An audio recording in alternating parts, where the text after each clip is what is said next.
Oke, nah terus selanjutnya selain ada rambut pendek dan rambut tebal, juga ada konka yang mempunyai banyak kapiler darah yang berfungsi menghangatkan udara yang masuk. Lalu si rongga hidung ini terhubung dengan nasofaring di sebelah belakang rongga hidung melalui dua lubang yang disebut choane gitu ya. Nah, selanjutnya tadi dari rongga hidung, udara itu bakal masuk ke faring. Faring ini fungsinya untuk menyediakan saluran bagi udara yang keluar masuk dan juga sebagai jalan makanan dan minuman yang ditelan. Faring juga menyediakan ruang dengung atau resonansi untuk suara. Nah, di sini udara dari rongga hidung itu selanjutnya masuk ke faring. Faring merupakan percabangan dua saluran. Ada saluran pernafasan yang disebut dengan nasofaring dan pada bagian depan ada saluran pencernaan yang disebut orofaring pada bagian belakangnya. Nah, selanjutnya di sini ada laring untuk menghasilkan suara dan juga sebagai tempat keluar masuknya udara. Nah, di sini di laring ini ada yang namanya epiglottis. Kalau epiglottis ini fungsinya jadi pada saat kita makan si epiglottis ini bakal tertutup seperti itu. Nah, terus selanjutnya ini ada trakea. Trakea ini adalah tenggorokan berupa pipa yang panjangnya itu kurang lebih 10 cm. Ada di leher. Nah, di sini juga di trakea itu terdapat silia-silia, fungsinya itu untuk menyaring benda-benda asing yang masuk ke saluran pernapasan. Kayak gitu. Misalnya ketika kita bersin itu artinya itu ada kotoran yang kita hirup gitu. Mungkin nggak tersaring di rongga hidung gitu ya. Jadi debu-debunya itu masuk sampai ke trakea. Nah, si debu-debu itu nanti pas masuk ke trakea, kan di trakea itu ada yang namanya silia-silia. Nah, nanti silia-silia ini tuh bakal bergetar dan membuat kita bersin untuk mengeluarkan kotorannya gitu, biar kotorannya nggak masuk ke dalam paru-paru. Selanjutnya di sini ada bronkus dan bronchiolus. Ini fungsinya untuk menyediakan jalan bagi udara yang masuk dan keluar paru-paru. Nah, sebelumnya itu kan ada yang namanya trakea. Si trakea atau tenggorokan ini bercabang menjadi dua. Ada yang namanya bronkus kanan dan bronkus kiri. Kalau bronkus kanan berarti untuk paru-paru di sebelah kanan. Kalau bronkus kiri untuk paru-paru di sebelah kiri. Nah, bronkus itu tuh nanti bercabang-cabang lagi jadi yang namanya bronchiolus. Nah, terus selanjutnya ada yang namanya alveolus. Kalau alveolus ini tempat pertukaran oksigen menjadi karbon dioksida. Dan nanti udara-udara atau oksigen yang masuk ke dalam bronchiolus, nanti di sini ada pertukaran udara di alveolus. Nah, nanti alveolus ini tuh setiap sisi alveolus itu bersinggungan gitu dengan yang namanya ini kapiler darah gitu ya, sel-sel darah. Nah, nanti nih bisa kita lihat ya di sini ini alveolus, terus ini ada ini sel darah. Nah, nanti itu bertukar. Jadi di sini oksigennya masuk ke sel darah, terus nanti dikeluarkan menjadi CO2 kayak gitu. Nah, terus kita bakal belajar tentang mekanisme pernapasan. Nah, mekanisme pernapasan ini terjadi dua siklus, yaitu ada yang namanya inspirasi, yaitu ketika kita menghirup udara, dan ekspirasi, yaitu ketika kita mengeluarkan udara. Nah, terus kalau berdasarkan mekanisme pernapasannya, di sini tuh ada pernapasan dada dan pernapasan perut. Nah, kalau pernapasan dada itu merupakan pernapasan yang mekanismenya melibatkan aktivitas otot-otot antar tulang rusuk atau interkosta. Nah, pernapasan dada ini tadi kan udah disebutin ya ada fase inspirasi dan ekspirasi. Nah, untuk mekanismenya di pernapasan dada fase inspirasi itu nanti otot-otot pas ketika udara masuk gitu ya, otot-otot antar tulang rusuk berkontraksi, lalu tulang rusuk nantinya akan terangkat, nanti posisinya akan datar, lalu paru-paru mengembang, tekanan udara dalam paru-paru menjadi lebih kecil dibandingkan dengan tekanan udara di luar, lalu udara masuk ke dalam paru-paru. Lalu ketika kita mengeluarkan udara, yang terjadi adalah otot ntar tulang rusuk relaksasi, tulang rusuknya menurun, paru-paru menyusut, tekanan udara dalam paru-paru lebih besar dibandingkan dengan tekanan di luar, lalu udara keluar dari paru-paru. Nah, untuk pernapasan perut, di sini mekanismenya itu melibatkan otot-otot diafragma. Kalau yang sebelumnya kan pernapasan dada melibatkan otot antar tulang rusuk. Nah, kalau perut berarti otot antar diafragma gitu ya, yang di bawah tulang rusuk. Nah, ini tuh Ada dua juga, ada fase inspirasi dan ekspirasi. Untuk yang inspirasi ini, pernapasan perutnya yaitu sekat rongga dada atau diafragmanya berkontraksi, terus posisinya melengkung menjadi mendatar.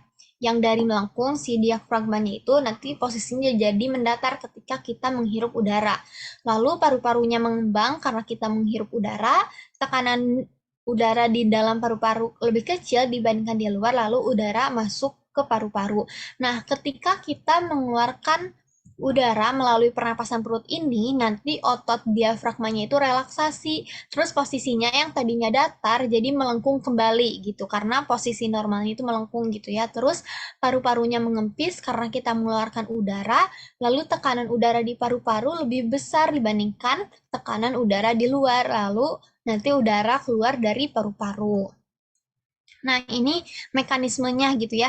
Ini itu ada alveolus, terus ini adalah saluran darah gitu ya, sel-sel darah merah. Nah, nanti itu ini ada oksigen yang tadi ya dari rongga hidung, terus ke laring, ke faring, ke trakea, ke bronkus, ke bronkiolus, sampai ke alveolus. Nah, nanti di sini si oksigennya itu masuk ke alveolus. Nah, nanti itu berdifusi dengan sel-sel darah merah. Nah, nanti oksigen masuk ke sel-sel darah merah.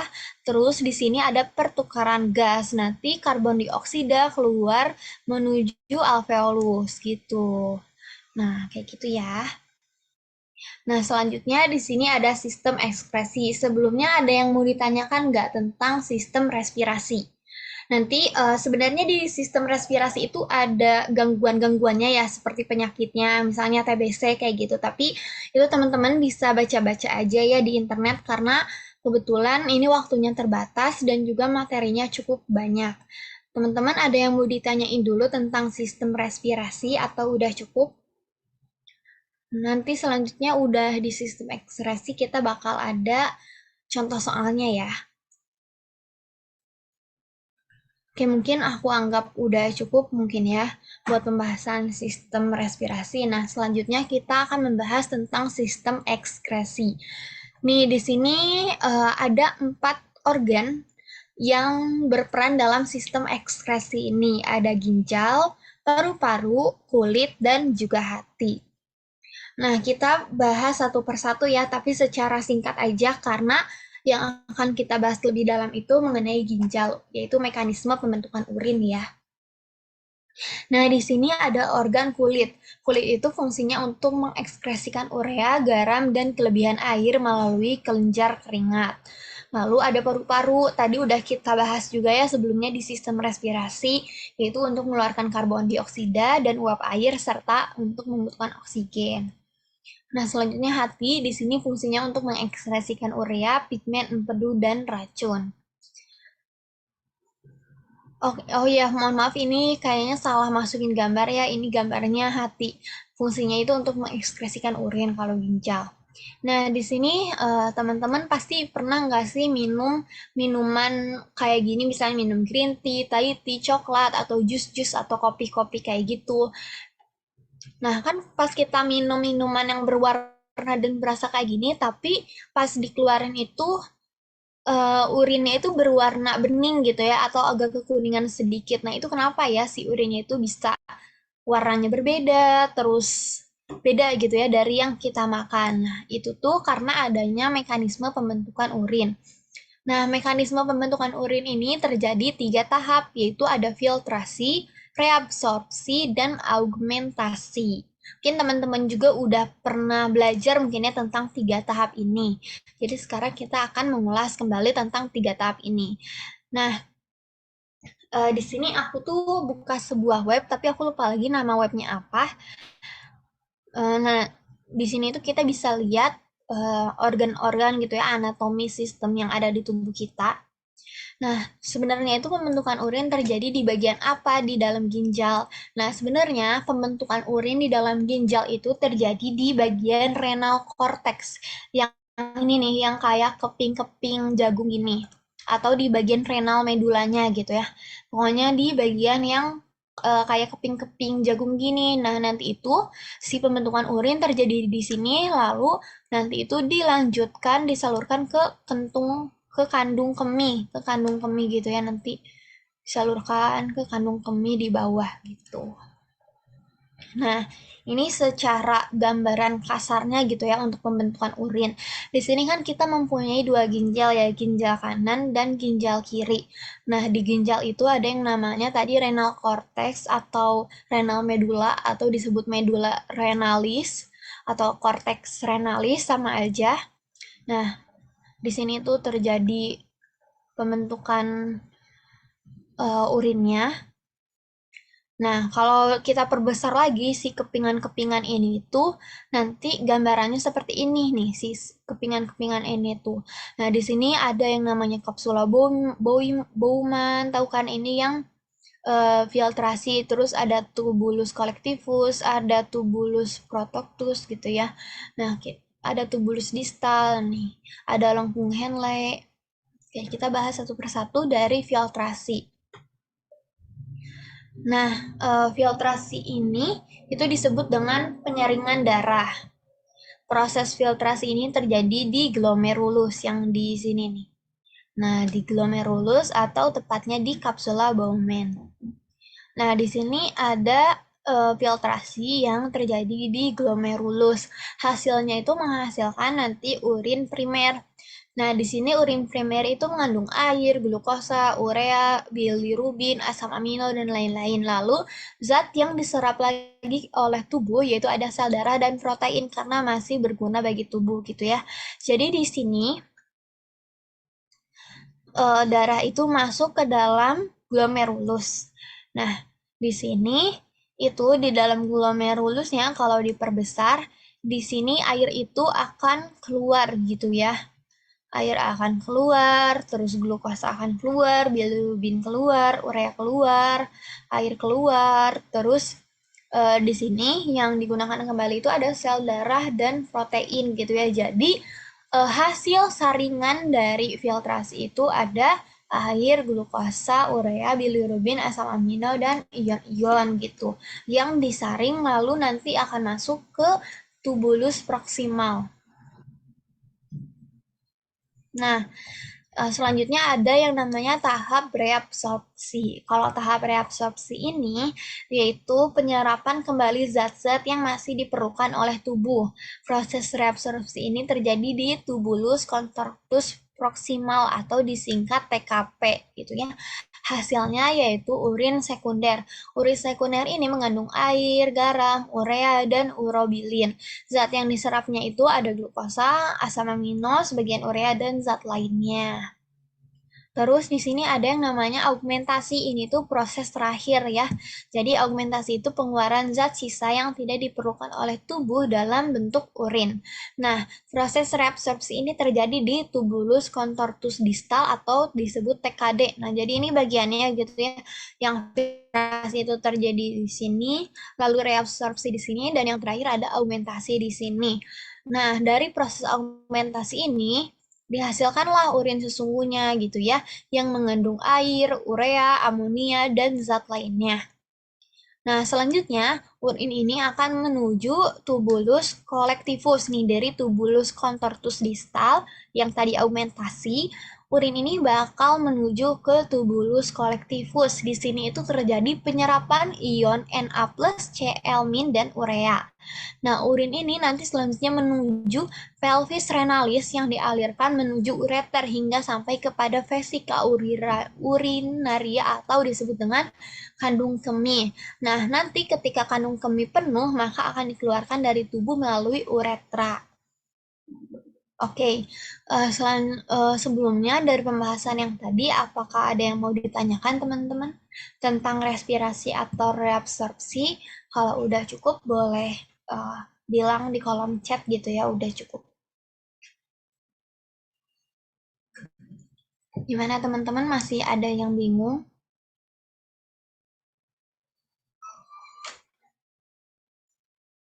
Apakah masih ada yang bingung atau udah cukup?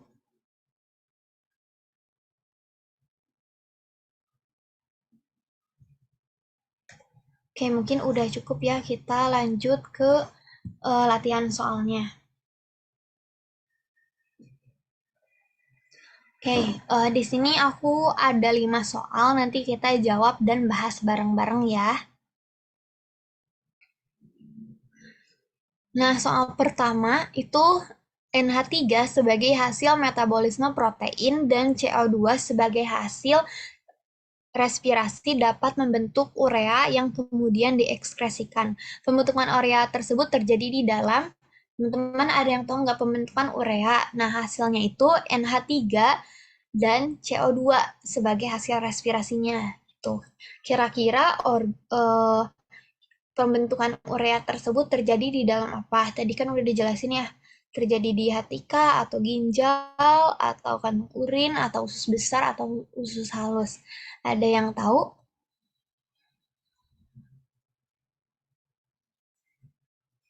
Di hati. Oke, oke, langsung kita bahas ya. Oke, bener ya. Makasih. Siapa namanya? Sar ya. Ya, jawabannya benar. Jawabannya itu di hati. Karena NH3 dan CO2 itu merupakan zat sisa yang sifatnya itu beracun, sehingga harus dikeluarkan dari tubuh. Nah, proses menetralisir NH3 dan CO2 dikenal dengan siklus ornitin. Nanti teman-teman bisa coba baca-baca ya apa itu siklus ornitin. Nah, sebenarnya siklus aku jelasin aja sedikit, nanti teman-teman biar lebih tahu banyak bisa dicari masing-masing ya. Aku jelasin sedikit aja. Jadi siklus ornitin ini berkaitan dengan peran enzim arginase yang berfungsi untuk mengubah asam amino arginin menjadi asam amino urnitin dan urea. Nah, urnitin yang terbentuk ini berfungsi untuk mengikat NH3 dan CO2 yang sifatnya itu beracun. Dalam sel tubuh, ornitin ini diubah menjadi asam amino citrulin. Nah, citrulin ini berperan dalam mengikat NH3 menjadi arginin yang hanya dapat diuraikan di dalam hati, sedangkan urea di hati diangkut ke ginjal untuk dikeluarkan bersama urin. Nah, hati ini merupakan satu-satunya kelenjar yang menghasilkan enzim arginase. Jadi pembentukan urea itu terjadi di dalam hati gitu ya. Oke, selanjutnya di sini ada nomor 2. Nah, soalnya itu jika dalam urin seseorang terdapat glukosa sedangkan ia tidak menderita diabetes mellitus, maka kemungkinan terjadi kerusakan pada bagian. Oke, teman-teman yang tahu boleh langsung dijawab ya.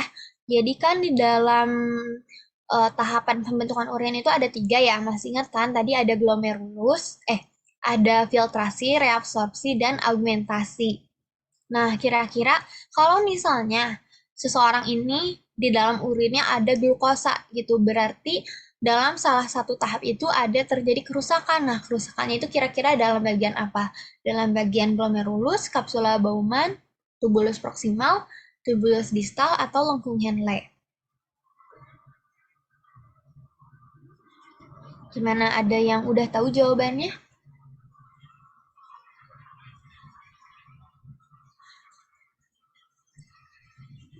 Oke, kalau dari SAR itu jawabannya C katanya, tubulus proksimal. Nah, kita bahas dulu ya. Jadi, filtrasi ini jadi kan ada 3 tahap ya, ada filtrasi, reabsorpsi, dan augmentasi. Nah, filtrasi ini merupakan proses penyaringan darah yang terjadi di glomerulus. Hasil penyaringannya itu berupa filtrat glomerulus atau disebut dengan urin primer. Jadi, jika urin seseorang mengandung glukosa dan dia tidak menderita diabetes mellitus, berarti glukosanya tidak diserap kembali pada tahap reabsorpsi sehingga dikeluarkan bersama urin. Jadi, karena reabsorpsi berlangsung di tubulus proksimal, maka kemungkinan terjadi kerusakan pada bagian tubulus contractus proksimal. Benar ya jawabannya yang C. Yeay, oke, benar nih dari Salza juga. Oke, kita lanjut ya ke nomor 3. Nah, di sini fungsi ginjal antara lain di bawah ini kecuali. Nah, tadi kan udah disebutin ya, udah dijelasin ginjal itu kayak gimana. Nah, di sini ada pilihan, ada 5 pilihan fungsi ginjal. Tapi fungsi ginjal yang kecualinya apa nih? Ada yang tahu nggak? Apakah ginjal mengeluarkan zat sisa metabolisme dan racun? Apakah ginjal mempertahankan keseimbangan cairan, menyimpan urin sebelum dikeluarkan, mengeluarkan sisa-sisa metabolisme hasil akhir, atau mengeluarkan sisa metabolisme protein? Oke, dari STAR jawabannya C gitu ya. Oke, jadi benar ya. Jadi fungsi ginjal itu untuk menyimpan urin sebelum dikeluarkan karena untuk menyimpan urin itu fungsinya di fungsi apa coba? Di kantung kemih ya. Oke, kita lanjut ke nomor 4. Oke, nomor 4 ini sistem organ yang berkaitan langsung dengan sistem respirasi. Ada yang tahu nggak nih?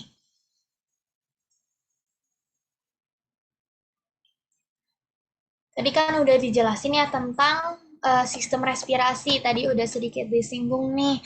Kalau sistem respirasi itu pasti berkaitan dengan apakah dengan otot atau ekskresi, pencernaan, sirkulasi atau regulasi.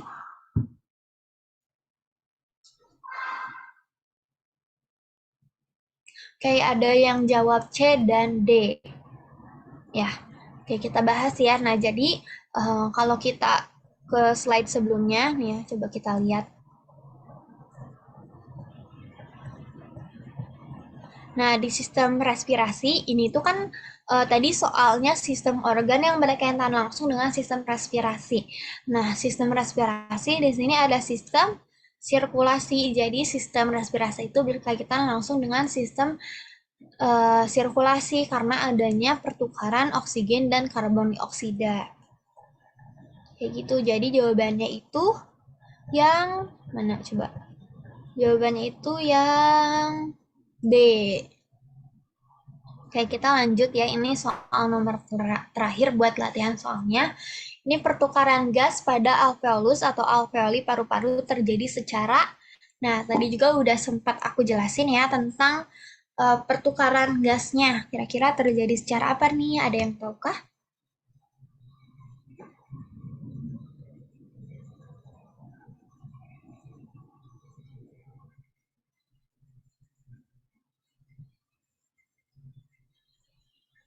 Oke, benar ya jawabannya terjadi secara difusi. Oke, nah mungkin sekian pembahasan materi mengenai sistem respirasi dan ekskresi. Nah, teman-teman di sini jangan langsung ngerasa puas ya karena udah mengulang kembali materi respirasi dan ekskresi, tapi coba belajar lebih lanjut lagi nih. Kira-kira lebih dalam lagi respirasi itu seperti apa, ekskresi itu seperti apa gitu ya. Nah, sebelum kelasnya berakhir, nanti akan ada kuisis terlebih dahulu ya, cuman 10 soal kok sedikit aja. Nah, di sini juga ada link traktir kalau misalnya teman-teman mau traktir bersinar gitu ya. Terus ada link presensi juga, jangan lupa diisi. Ini ada scan barcode-nya, boleh di-scan dulu ya atau di-foto terlebih dahulu. Terus buat teman-teman yang belum join ke grup Telegram, boleh join ke grup Telegram buat info-info selanjutnya dari Bersinar ya. Oke, mungkin udah cukup. Nah, sekarang kita akan ada kuisis terlebih dahulu ya. Cuman 10 soal.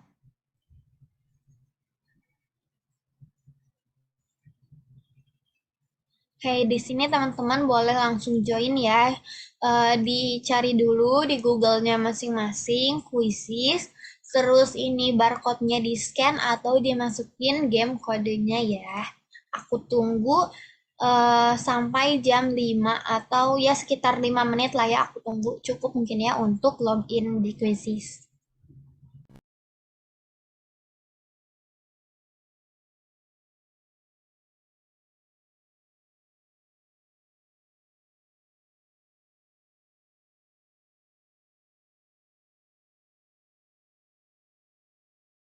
Oke, baru ada satu orang nih yang join, teman-teman yang belum join, join ya biar kita bisa isi langsung soalnya.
Oke, langsung kita, oke udah ada 3 orang ya, langsung kita mulai aja.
Aku tunggu 2 menit lagi ya.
Oke, mungkin buat kuisnya udah aku end ya.